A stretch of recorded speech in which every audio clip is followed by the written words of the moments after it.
Hello' everyone. আজি মানে আমি অকণমান ওলাই আহিলোঁ বাহিৰত। ৰাতিৰ খানাটো মানে ইয়াতে খাম বুলি ওলালোঁ। পল্টন বজাৰৰ হোটেল হৈছে নন্দন নামটো। তাত আহিলোঁ যিহেতু গৰমৰ বন্ধ চলি আছে ছোৱালী দুজনীৰ, সেইটো কাৰণে মানে ভাবিলোঁ আজি খানা অলপ বাহিৰতে খাওঁ। চাওঁ কি পায় ইয়াতে। ধুনীয়াকৈ বহিবৰ কাৰণে আমাক চিট দিলে। বহুত ধুনীয়া চাফ চিকুণ ৰেষ্টুৰেণ্টখন, বহুত ধুনীয়া। এইবিলাক আমি অৰ্ডাৰ কৰিলোঁ। এইটো ফিছ ফিংগাৰ।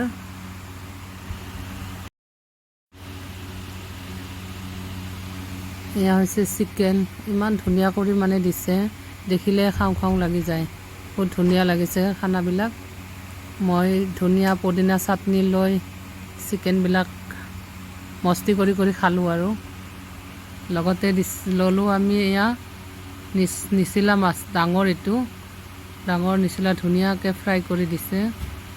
দিয়াৰ ষ্টাইলটো ইমান ধুনীয়া, বিৰাটেই ভাল লাগিলে।